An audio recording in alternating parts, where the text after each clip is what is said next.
Good morning, everyone. It's an honor to open this session with music. I want to dedicate this song to all of you who are committed to affect change in the world. May your work really create ripple effects in the world, and we can see the great things that we want for everyone.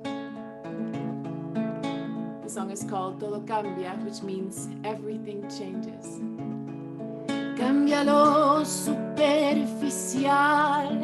cambia también lo profundo, cambia el modo de pensar, cambia todo en este mundo, cambia el clima con los años, cambia el pastor su rebaño, y así como todo cambia, que yo cambie no es extraño. Cambia el más fino brillante, de mano en mano su brillo, cambia el nido el pajarillo, cambia el sentir un amante, cambia el rumbo el caminante, aunque esto le cause daño. Y así como todo cambia, que yo cambie no es extraño. Cambia, todo cambia. Cambia, todo cambia. Cambia el sol en su carrera cuando la noche subsiste. Cambia la planta y se viste de verde la primavera. Cambia el pelaje la fiera. Cambia el cabello el anciano. Y así como todo cambia, que yo cambie no es extraño. Pero no cambia mi amor, por más lejos que me encuentre, ni el recuerdo ni el dolor de mi pueblo y de mi gente. Y lo que cambió ayer tendrá que cambiar mañana, así como cambio yo en estas tierras lejanas. Cambia, todo cambia.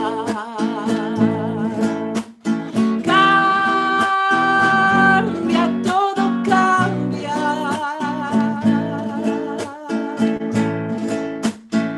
The sun changes its course to give way to the night. The plant changes and gets dressed in green during spring. The beast changes its fur. The hair of an old person changes. And just as everything changes, the fact that I change, the fact that we change, it's not in the least strange. But my love, but our love does not change. No matter how far away we find ourselves, neither does the memory nor the pain of my country and of my people. What changed yesterday will have to change tomorrow, just as I changed in this foreign land. Changes, everything changes. Sing it with me. Cambia, todo cambia.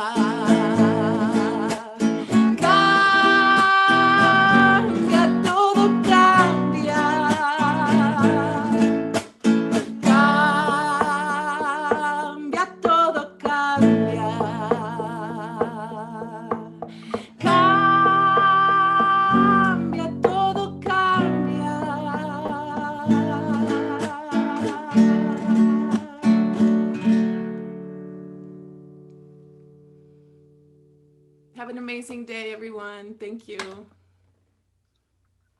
Gracias, Diana. I am so incredibly grateful, for you, for your beautiful voice to start us, on this session, because when we were thinking, which is the session that we need Diana to start, we thought about this one, right? Funding the Frontlines, how giving circles can show up for grassroots nonprofits. You know, this is exactly why we are part of Giving Circles, right? We're all part of Giving Circles because of the amazing grassroots leaders that are doing the work helping our communities, right?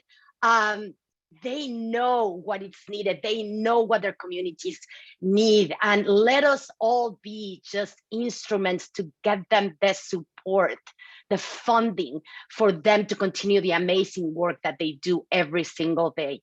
Hello, welcome everyone to the second week of the WIGIF Summit. This morning has been amazing on our 5th day of the summit. I hope all of you are learning, are just, you know, my God, like getting all this amazing information that our panelists have been doing and giving to you, and all the, you know, you are asking yourself the big questions and really, you know, ready to go back to your Giving Circle and share with your members everything that you are learning. I want to pass it now to Taisha Wilson, our amazing Director of Engagement, who will introduce a dear friend, a mentor of hers, who will be moderating our amazing panel today. Tai? Thank you, Sarah. Yes, my name is Taisha, and I am so very honored, and it brings me all great joy to introduce one of my favorite persons in the world and our amazing moderator for today's discussion, Dr. Froswa Booker-Drew. Froswa is a mom, philanthropist, author, and the founder and CEO of Soltis Consultancy that specializes as a partnership broker and expert leadership expert for companies and organizations that are thriving to create meaningful change and impact in their communities. She is also the VP of Community Affairs and Strategic Alliances for the State Fair of Texas, who in 2019 gave out over $480,000 in grants to support 67 local nonprofits in South Dallas, Texas. Froswa is also the co-founder and the grants chair of Heritage Giving Circle, a giving circle based in my hometown of Dallas, Texas, go Cowboys, and one that I am also a very proud member of. So shout out to our Heritage sisters. Our Heritage was was established in 2017 during Black Philanthropy Month. And we are the first Black Giving Circle established in the state of Texas that exclusively funds nonprofit organizations serving Black women and girls. So Froswa, thank you for leading today's discussion, and I'll turn it over to you to get us started with this amazing group of panelists. Taisha, thank you. Sarah, thank you and your team. I love you, Taisha, and I love that you're in this space. And this is so important to me because of several things. It's, as Taisha mentioned, at the State Fair, I've been very fortunate to be able to make sure that our funding is directed to small grassroots nonprofits, and making sure that we are not just amplifying their voices, but we are making sure that they have access to these resources. And so to see that 90% of our funding, both in 2019, 2020, has been given to 90% of organizations led by people of color is significant. But in addition to that, I'm so proud of our work at Heritage, that as a giving circle that started in 2017, that we've been able to donate out of our own funds over $100,000 to nonprofits led by Black women that are serving Black women and girls in the Dallas-Fort Worth area. And so today, this panel means so much to me, because to talk about how we can fund grassroots nonprofits and how funding can be served by these nonprofits through giving circles is critical. And so I want to welcome to our panel today some amazing folks that are doing incredible work in their respective communities. And so each of these individuals will give a minute to two about what they are doing and their work. And so I want to introduce Brittany White with Live Free, Claudia Arroyo with Prospera Co-op, Sean Thomas Brightman with Building Movement Project, and Helena Jacobs with the Alaskan Native Birthworkers community. And so I want each of you to, we'll start with Brittany. since I've known Britt for a while and her work. And so we'll start with Britt giving an introduction, and then I will call out the rest of our panelists and we will get started with this conversation. This is going to be fire today. So I'm looking forward to it. So Britt. It's a pleasure to be in this space with everyone today. And I'm always grateful for the opportunity to talk about myself and the work that I do. I am a faith-based organizer, meaning that we use supernatural power in order to begin to organize different faith spaces about public life. And I have the pleasure of doing that through the lived experience of a formerly incarcerated woman. And I work with other formerly incarcerated folks we call system survivors across the country. And what we focus on is organizing ourselves as an emerging electoral base, and to focus on policies that emphasize the dignity for those who are still incarcerated and those returning to society. And so I have the permission and the resources to do this on a national platform. And I'm extremely grateful to get into this conversation. Thank you so much. Claudia.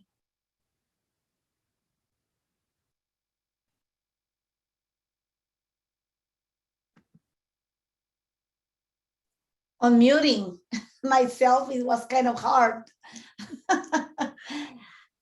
And I just unmute myself in Zoom because I usually talk a lot. So hi, thank you everyone. Thank you. I'm so inspired with first with the music. Like this is like amazing. I love Diana Gameros. I'm a fan. She has been several times in Prospera. And I'm really thankful for the invitation. We in Prospera, on behalf of everyone in Prospera, all the familia, we want to say thank you for organizing. Thank you for all the love. In Prospera, for those who don't know what we do a lot of things. We are a team of 6 people, but it seems that each of us, we have like 3 roles at least.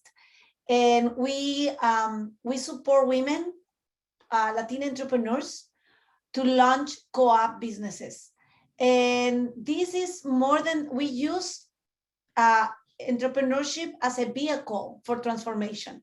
We believe that it's not only about the business, but it's about what happened when we own our voice, when we say, here I am and I deserve it. I'm claiming for my place in this room.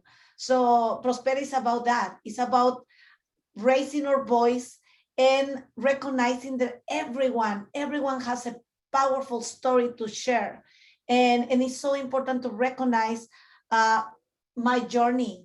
And when I'm launching a business, it's not the American dream, because personally, I don't believe on that, but it's about reclaiming what it belongs to every single person. And so we work exclusively with Latina women, but that doesn't mean that we don't work with other communities. We believe that oppression makes us sisters and brothers, but more than oppression is our possibilities and everything that we have to give to our communities. So I'm so glad to be here. I'm the executive director, and I'm coming from Grassroots because I was for 22 years undocumented. And if somebody could tell me when the border crossed me that I will be in charge of an organization, I will be like laughing. But that means grassrooting, that you have to claim your place and sit and embrace your accent. So when I speak English and somebody doesn't understand, I see the face, so I start moving myself, because I also used to do theater on the street in 24th and Mission outside BART. So that English is not a problem. I can manage doing something else. Thank you for the invitation. Thank you, Claudia. Sean. Hello, everybody. My name is Sean Thomas-Breitfeld. I'm the co-director of an organization called the Building Movement Project. And BMP is a national project that focuses on supporting, but also pushing nonprofit organizations to be more focused on progressive social change. And we do that through a variety of ways, one of which is research. But we do research to both document and demonstrate to the field that grassroots organizing is powerful and that it makes change. And we also support grassroots organizing directly. We have a grassroots organizing project that we support in Detroit called Detroit People's Platform that is organizing in what is still the largest majority Black city in the country to ensure that Black residents and other folks of color are able to stay in that community, are not getting pushed out by the forces of gentrification. So that's another part of the work that I'll be able to talk about, as well as my own previous work as a community organizer. So happy to be with you all and talking about grassroots work and lifting that up for you all as donors. Thanks for having me. Thank you, Sean. Helena. Dan Hazun, Helena, Banozalio, Jacob, Sauza, Tla Aloga, Hutzan, Sadan Salet, Daraya Kaklesto. Hi, good morning, everyone. My name is Helena Jacobs. My Danaka name is Banozalio. I'm originally from the Koyukon Athabascan village of Ruby on the central Yukon River in Alaska, but I live in Anchorage on Dena'ina territory now, where I'm calling in from today. I'm a mother, I'm a sister, I'm an auntie, I'm a birth helper, I'm a co-founder of the Alaska Native Birthworkers community, and our work seeks to realize our vision in which our communities are reconnected to birth through the reclamation of ancestral knowledge and exercising sovereignty from birth. And we do that through our mission of serving Alaska Native birthing families so that they feel supported, well cared for, and full of the information they need to make confident choices around reproductive health, birthing, and parenthood. And in doing this, we seek to reclaim as well as create new ceremony to heal our ancestors, ourselves, and future generations who may have been harmed through the colonization of our bodies, our healthcare, and our birthing practices. And I'm excited to share more about this work and be in a panel with these other inspiring leaders. And I just want to say, Anabasi, thank you for the invitation to be here today. Helena, thank you. So let's get into our conversation today. All of you have talked a bit about some of the grassroots work that you're doing and the impact that you're having. But what does it mean to be a grassroots organization? And I will just throw it out without calling out names and having my school teacher moment come. You all just chime in. I'm happy to open it up, Dr. Booker Drew. So to me, you know, so many of my analogies come from like my lived experience growing up. And who was idolized in my community was the hustler, the person who was a go-getter, who was going to be inspired to change their quality of life.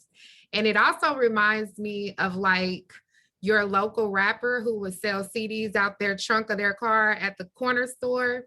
This person was trying to create momentum and trying to create a fan base literally one by one. And that's a great analogy for what grassroots organizers do. We build a core team of folks who have similar values, and we agree to do one thing in one season. And from there, we are all tasked with building out our movement and our momentum by galvanizing people who have a variety of different ways they contribute.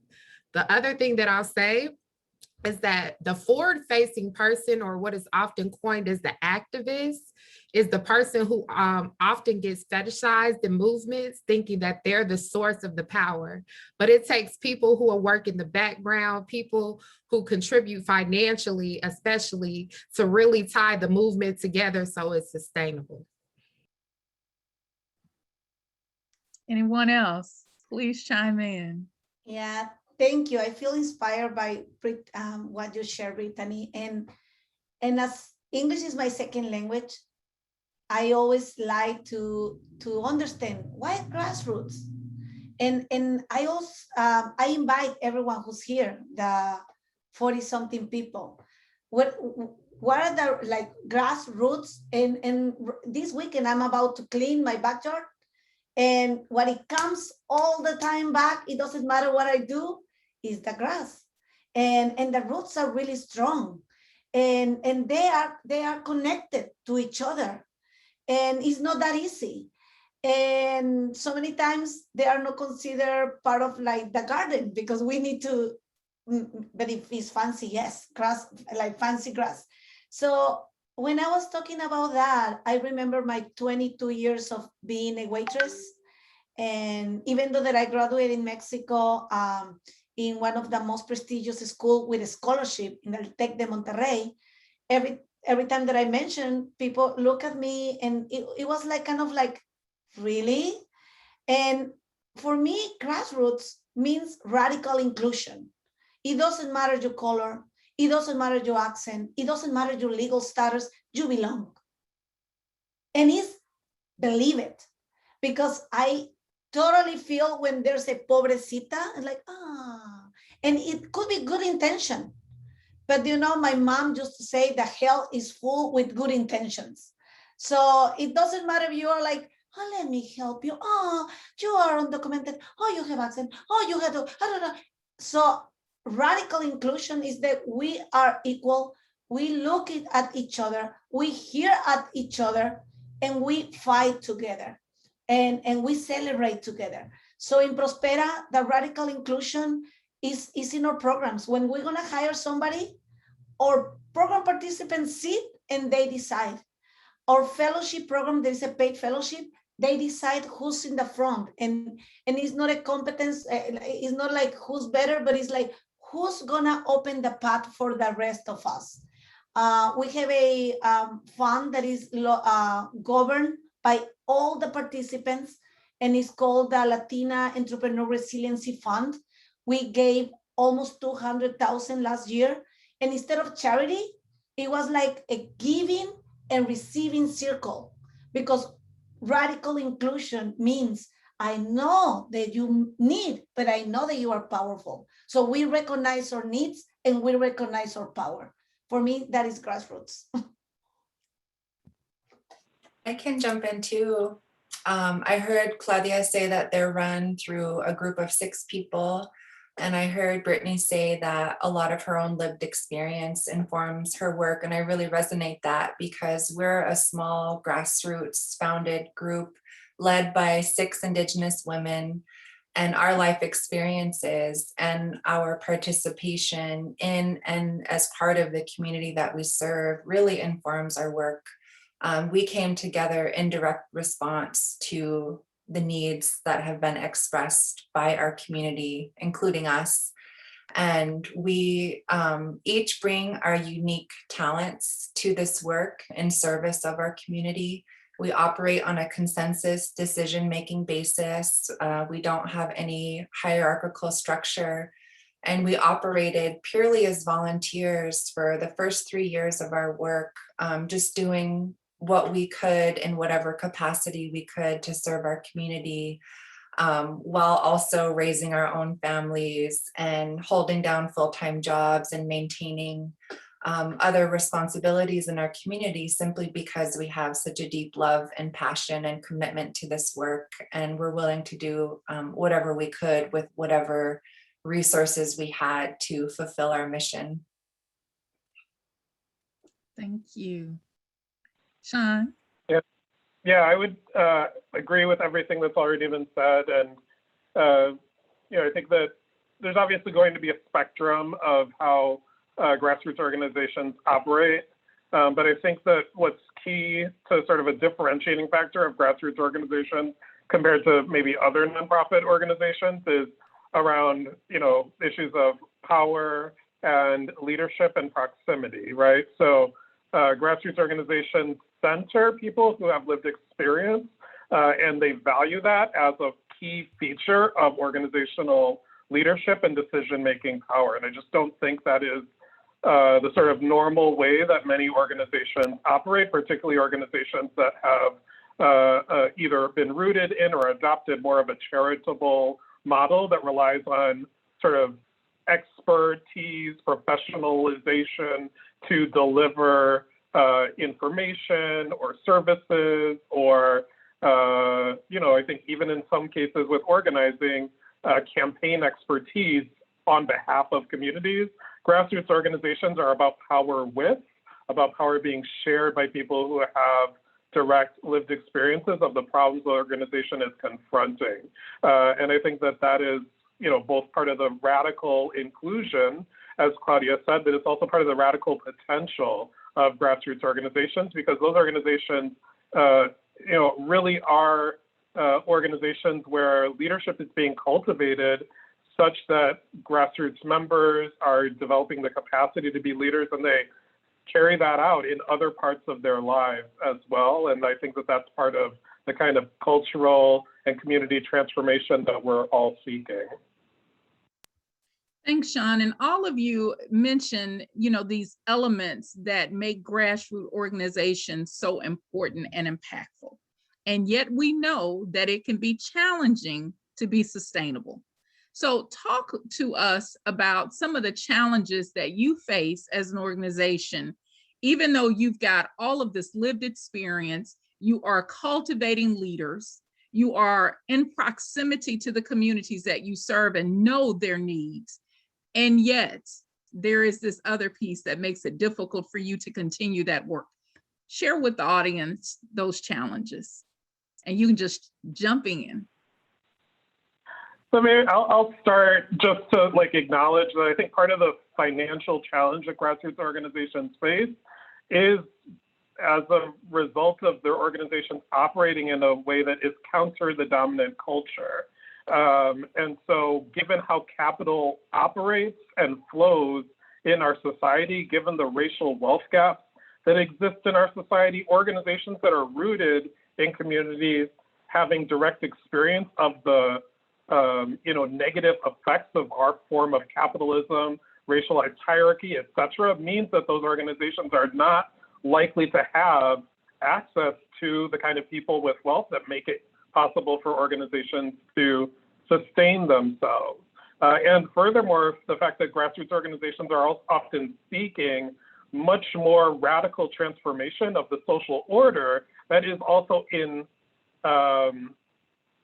conflict or in tension with people who are often in the position of making large donations. And so I think that that's part of that sort of mismatch is built into the system as it's currently set up, which is why, both supporting grassroots organizations as well as supporting different and alternative ways of organizing resources really, is a synergy that needs to be supported and cultivated.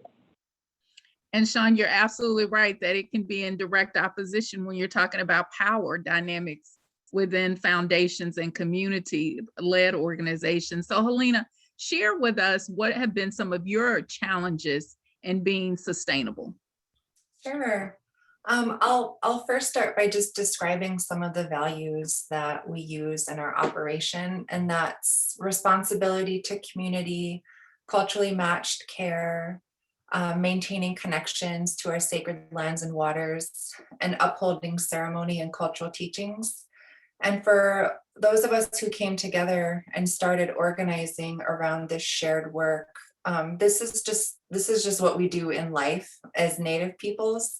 And so it can manifest in many different ways in the different hats and roles that we play in our community. And so because of this, sustainability isn't necessarily the issue for us, because we're going to continue to do this work in one way or another. And we're very committed to it. And as I mentioned before, we operated completely as volunteers for the first 3 years of our organizing. And it wasn't until just this last year that we partnered with a fiscal sponsor and started to apply for grants and receive other forms of funding to support our work. So as far as sustainability goes, we're going to keep doing what we're doing with or without any external funding. But the question for us really is scalability. So how are we going to scale our work from year to year to meet the funding that we've raised in that given year? Trying to create a long-term plan within that scalability is a little bit challenging, because so far all of our grant relationships are for single year grants. And so something that we're looking at exploring, as people are asking us in these grant proposals, what is your 5-year plan? We're like, well, this is our vision. These are our goals. These are the major things that we want to accomplish through our work. But as far as this 1-year grant cycle, we can talk about what we want to do, But it's really going to be dependent on the scalability of what we can get within that through our volunteer efforts and then these additional resources that we're getting. So trying to meet the requirements that funders are asking about, offering single year funding for longer term goals, and then knowing what we can and can't do within our own capacity as volunteers. It's not super consistent in the framework, but we do know that as far as the work goes, we're not going to go away, and we'll just on a year-to-year basis evaluate what we can accomplish and prioritize our goals and set out our work plan within that scope. And Helena, you raise an excellent point around multi-year funding and the need for that we're asking for all of these goals in terms of how do you transform a community. And yet there's only so much resource that's being given to do just that. And yet you're held accountable for those outcomes to be able to get funding. So that is very important, you know, for funders to really think about the impact of those funding decisions. So thank you for sharing that as well. Claudia.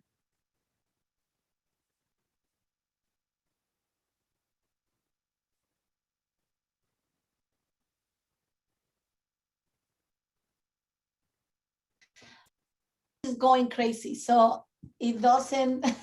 I'm gonna leave it open now. No worries. Yeah, thank you. The challenges, I'm gonna speak like from general to specific in Prospera, and also from internal and external, because we were in Prospera, we were part of the, I'm so grateful with Latino Community Foundation, and we were part of the cohort of the accelerator program. And when we were talking about talking to funders, I realized that I have like an internalized oppression of asking. And I think that one of the biggest challenges is to unlearn that we are not asking a favor, we are asking something that we deserve. And it's not about asking for help, it's like, it's a duty. Because we all need to help each other in the system. And then I go to the external. And so internally is like, we have to really believe, and we believe it, but how can come and we can sit and talk? And I always say we need to enamorar. Enamorar is, I'm not just talking about what we do, but I want you to fall in love with what we do and why we do it. So internally, has to come, that passion that moves our heart and why we do what we do, it has to come through everything. And when we talk to funders, to donors, it has to be an enamoramiento process. When I started in Prospera and I started to say, yeah, we need to enamorar, they were like, huh? So it's about, everyone needs to feel the passion, but everyone, we need to raise that we are connected. And if we forget what happened in 2020 with the COVID, then we're gonna remember, we are connected, even though through like a pandemic need to prove that. And then externally, the system is designed, is sad, and is hopefully is changing to perpetuate a need, to perpetuate where we are. And ideally, I think nonprofits shouldn't exist, because we all deserve the same. We shouldn't have a community clinic. I used to work in one of the biggest, and it's beautiful, the work that is done there. But originally, we shouldn't be like, it shouldn't have underserved communities. So that's the first thing, is like, we need to target that the system has been designed for many years behind with certain purposes. So that's why the way that philanthropy works, yes, multi-year is essential. That diversification of the funding, it needs to be really like, there's no way that we just depend on funders or just corporation or sponsorships. We need to diversify. We need to identify what else can we do? Like, can we do fee for service? Can we like enamorar, like people can fall in love, so we have more donors, individual donors? Because Otherwise, we put all the eggs in one bag, and then it's so hard. So I think it's a process, external, internal, and that is the biggest challenge in Prospera. I always say we have a beautiful program, or the family, and including participants and board members, staff, and all the lives is amazing. I want to say hi, Masha. Masha is part of the family. The only problem that we have is money. And so we have to target that and say, okay, if we have everything and it's just money, what can we do? So I'm so glad that I'm here, because I want to keep learning from Brittany, from everyone. What are your challenges and how can we support each other? Because also the challenge is sometimes, as an organization, we see that the challenge is only for my organization. And right now we just started a coalition, is Levantando Nuestras Voces, raising our voices. And now we are working together, because it's not only my challenge, it's everyone's challenge. And how can we support each other? Gracias. And Claudia, what you bring out is there are so many issues that our nonprofits are facing to be sustainable, you know, from board leadership and making sure that you have, you know, the right folks at the table helping you move the organization, in addition to funders. All of those different issues impact the ability for nonprofits to do their work. And I love what Helena said, which was, it doesn't matter if y'all give me money or not, we still are going to do this work. And it has to be done. And that really has been the essence of grassroots nonprofits, is we're going to do this work whether we have the resources or not. But it would be helpful if those resources were made more accessible. And so, Brittany, share a little bit about some of the challenges you may face as an organization in being sustainable. Sure. I think the first thing I would like to lift up is that sometimes, like other areas of work, there are some cultural issues that exist within institutions and organizations. And sometimes people believe that if you change out the person, you can correct the issue, but culture is a lot deeper than that. And I lift this up because the work that I do and my colleagues have mentioned are about empowering directly impacted people. And so oftentimes these are non-traditional candidates who have some very challenging issues. And so the culture has to grow and expand to accommodate who is in it. The other thing that I would say would be financial and people power challenges. And when I say financial challenges, not just in getting funding that is not particular to foundations, but also in the sense that you're working with regular people. And so sometimes they go through financial challenges that they have to be removed from the work in order to earn more capital in order to sustain their everyday life. And that affects your movement because people are the source of grassroots organizing. The other thing I would say is strategy is often reactionary versus proactive. What we teach in faith-based organized is that we're up against an organized enemy. And so if we're focusing on what we're going to do for the next 12 months, and we're up against somebody whose imagination has already architected what the next 50 years is going to look like, and they've resourced that strategy, we're running behind, we're playing defense, we're not actually implementing anything that's going to be proactive or radical. Particularly when it comes to funding, I don't find that directly impacted people have permission to fail. Oftentimes, as my colleague mentioned, our funding is 1 year based. So every single year you're trying to campaign and convince people to continue to give you that funding. And if your strategy is not on point and you didn't execute all that you predicted or projected, then oftentimes your funding dwindles, which often leads to having to cut staff. And then you're starting to make hard decisions about where you can invest your resources and your impact. And the last thing I'll lift up, Dr. Booker Drew, is intuition versus metrics. And what I mean by that is that I'm a very instinctive person. because of my lived experience, there are things that inherently live inside of me that inform the way that I organize. Trying to articulate that in the form of metrics, which is often how white supremacy puts a value on the work and the impact that you're doing, does not always translate. So typically you and your funder are speaking two very different languages, and trying to get them to understand where you're coming from is not always possible. Mic drops all over. This is good. Yes. And so the reason why we're here today is to talk about giving circles. And so what I want you all to share is two things. What does it look like for grassroots organizations to be able to partner with giving circles? What can giving circles do for this relationship and with this relationship? And then how can giving circles be better partners? So what does it look like? Again, the partnership piece on the end of the giving circle, what do they need to do to include more grassroots organizations? And how can they be better partners with the work that you're doing in community?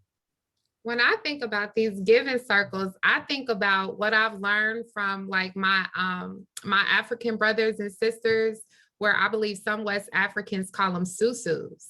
And what this is that communities all across the country, all across the world contribute very much similar to a giving circle, a set amount of dollars that an entrusted person manages. And with this money, they support that whole network that contributes to the susu.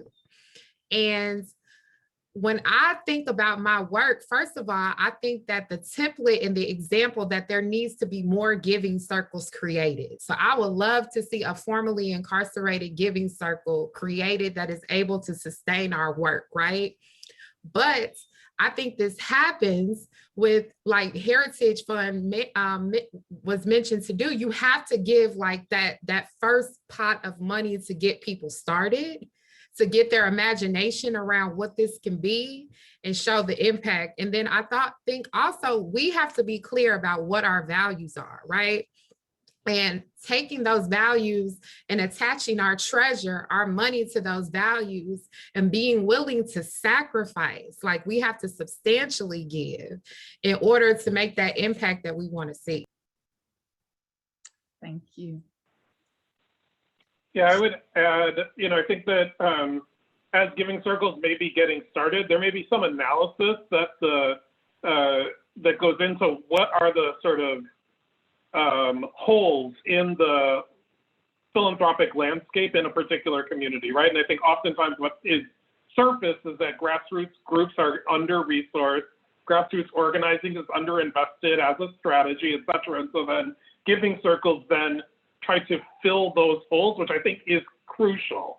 And I think giving circles are organizing money, and I think could also be, and I know that this happens, organizing their influence to push more traditional philanthropic institutions in their communities to also invest in organizing as a strategy and increase their investment in grassroots organizations and do the internal race equity audits so that the foundations locally are called to account for basically, philanthropic redlining. And so I think that there are ways that giving circles can both be a vehicle for directing resources to groups and communities on the ground, and can also be a vehicle for holding the others who hold power, influence, and wealth in a community to account to invest more equitably locally as well. I can jump in and sorry, were you going to respond? Okay. Part of the nature of coming from a community that's described as underserved is that we not only carry the burden of not having access to certain rights and services, but we also carry the burden of finding the resources to help fill those gaps. And I never sought out to be a fundraiser. I never learned the language of philanthropy. I didn't go to school for this. But it just became a necessary part of the work because we weren't being served in certain ways and we weren't receiving certain necessary resources for baseline public health. And so I've discovered over the last few years that I really had to become an expert in grant writing and learn this language and these protocols of philanthropy. And I've discovered that philanthropy really loves to say things like, what is your theory of change? Can you show us your logic model? What is your 10-step evaluation plan? Who is the external expert that you're going to hire to come in and tell your story and the impact of your work? Can you fill out this 20-page grant report? And that's just not a language that a lot of people operate best in. And it can definitely create a lot of barriers and access to those funds or to that additional support that well-meaning foundations set out to have impact through. And so part of my work has then become, well, how can I educate philanthropy about how best to work with our organization, how best to work with Indigenous communities, how to support our work without micromanaging or trying to direct our work, and just honestly trusting us.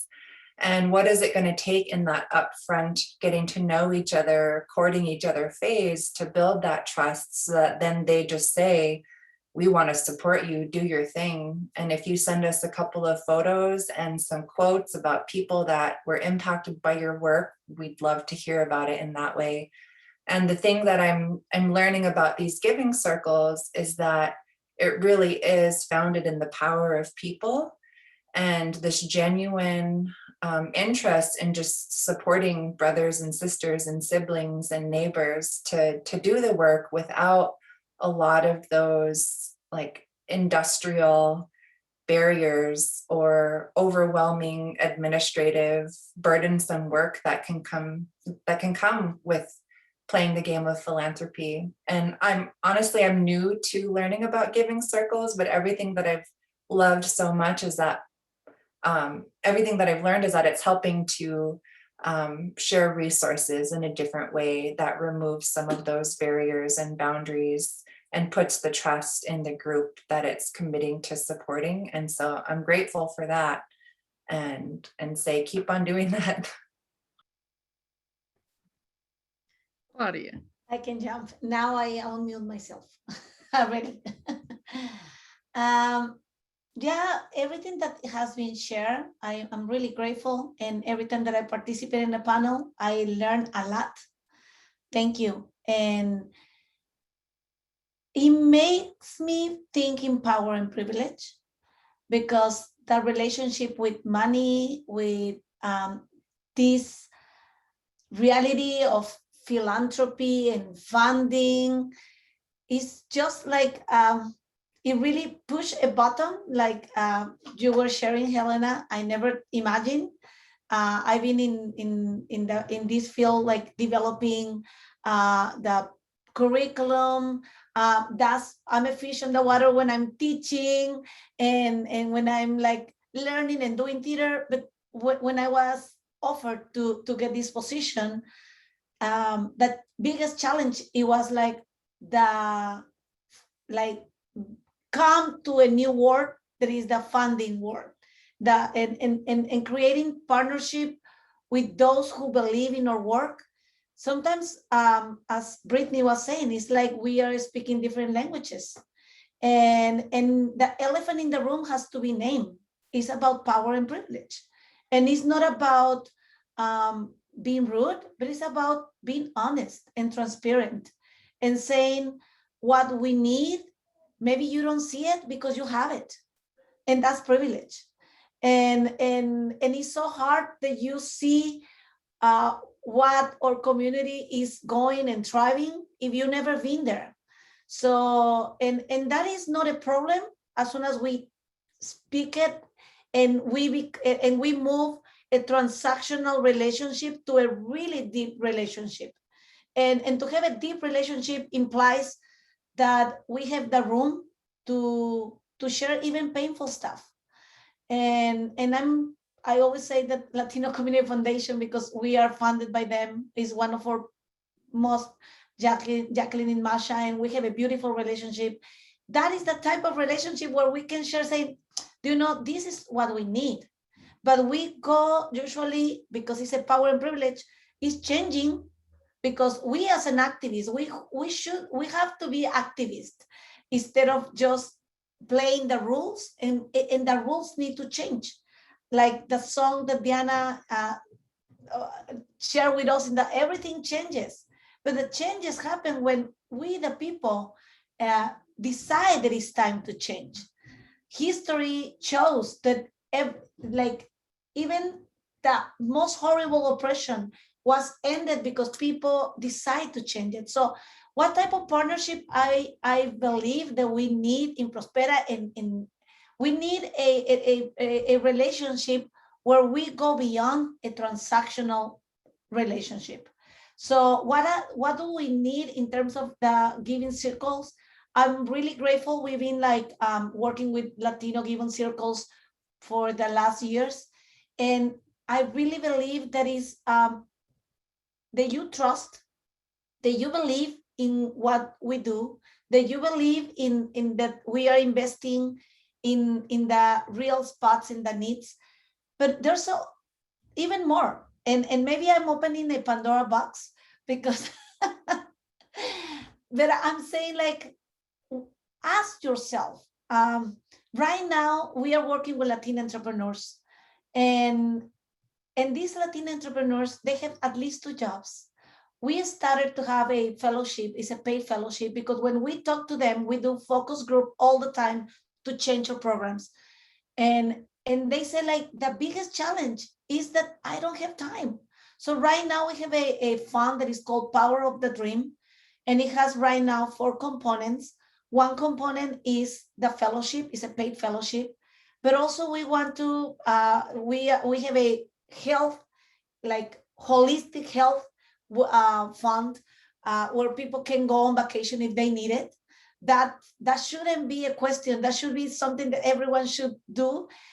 But something that is so hard to find is people who are cultural competent, who are able to share their skills. It's so hard to find a lawyer who speaks the language and can sit with or lawyer, business advisors, everything that is needed in a business, marketing, designers with cultural competence. So the relationship, it should be more than the money. We love the money in the terms that we use that to scale and to expand our capacity. But what is humanly possible? What is the relationship that you as a donor want to create with these organizations? It's amazing that we have the giving circles, and now I plant the seed. Now, I bet that every single person that is in the Latino giving circles, probably they're already connecting with our community, and that's Grassroots. It's what else can you do? And this is power and privilege. How can I use my privilege of speaking the language, of having certain skills, to connect and to open a path to other people who the system didn't allow them to have access?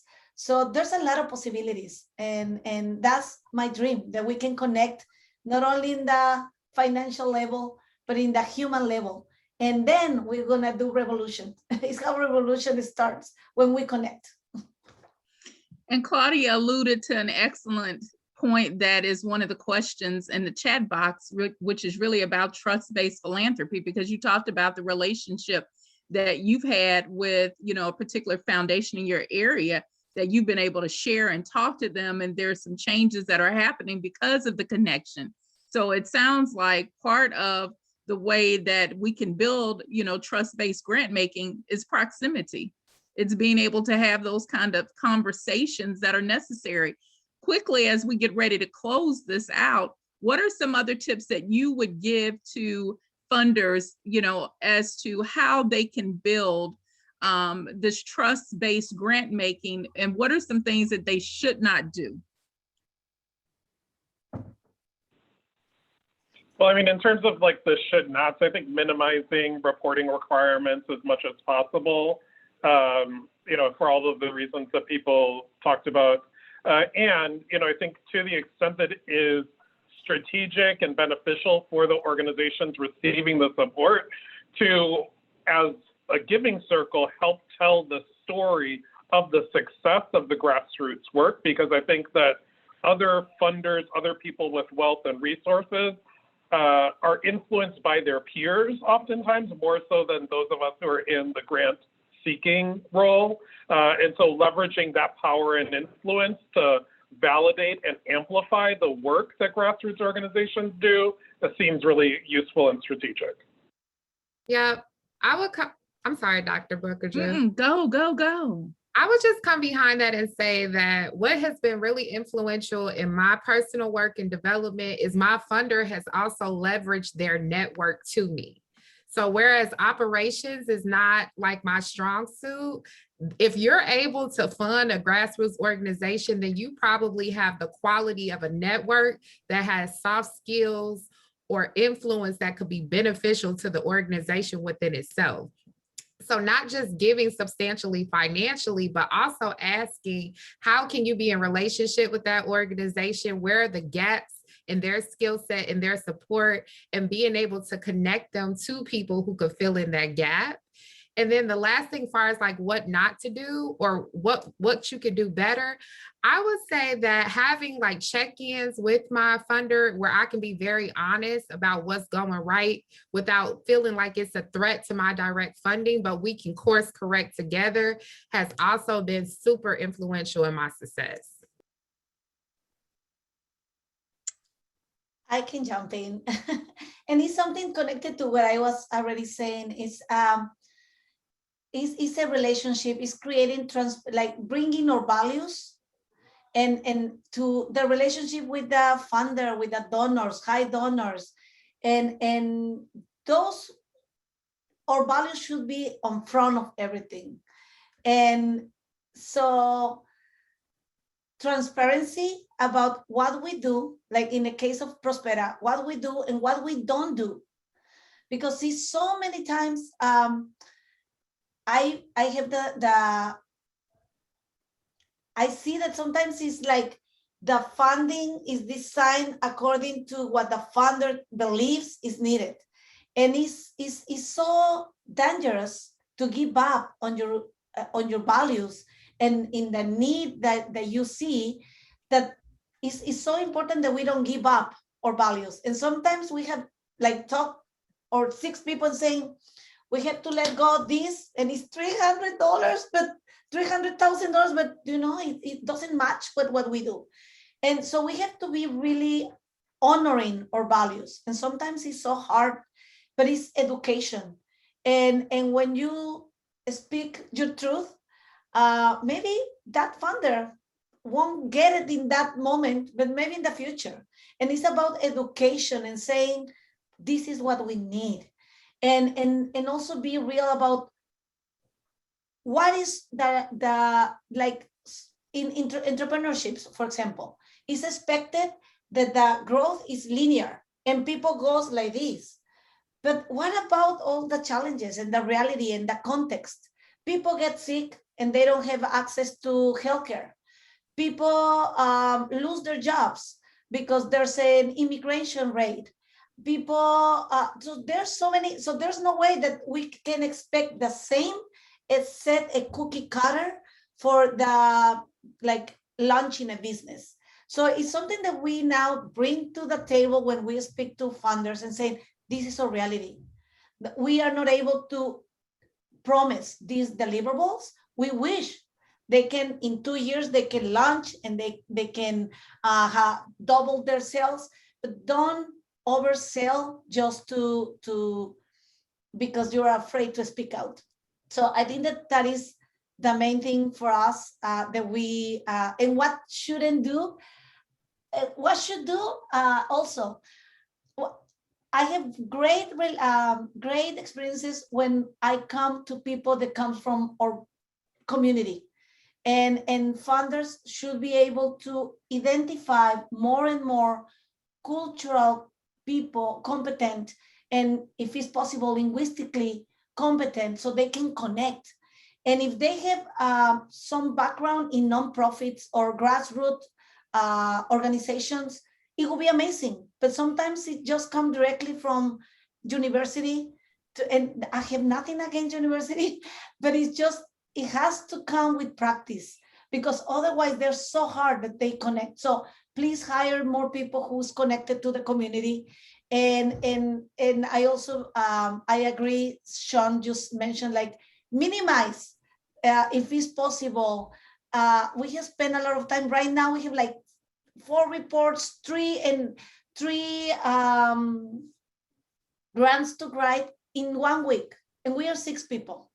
And we were given notice. 2 of them, they told us 2 weeks ago. So please expand the timeline, minimize the amount of information, and expose, come to the meetings, meet the people, come to the events. So it's not only about the paper. It's so important that you expose and you come to the events. And I'm talking to the donors, I'm talking to the funders, because that's how relationships are built, not through a paper, but through a real connection. So this has been an amazing panel, such amazing gems that have been dropped today. There is a survey that we would like for you to complete. And, you know, one of the things that was in the chat box that I want to leave you with is, I think giving circles have a real opportunity to use their time, their talent, and their treasure. One of the things that we do at Heritage is we don't just give money. Our members actually conduct workshops. We have one tonight on how to get grants. So we use our members' skill set to impact the nonprofit community. But in addition to that, we do mentoring, and we have our members mentor those organization leaders. So I think there are some real opportunities for funders and for giving circles to really think strategically about the ways that they can partner and collaborate and listen and be in proximity to grassroots organizations, so we can continue to support this incredible work. Again, thank you to our panelists. You all were amazing. And thank you once again to Taisha and Sarah and the team for allowing us this opportunity to share this dynamic information. Thanks again, everybody. Gracias. Thank you.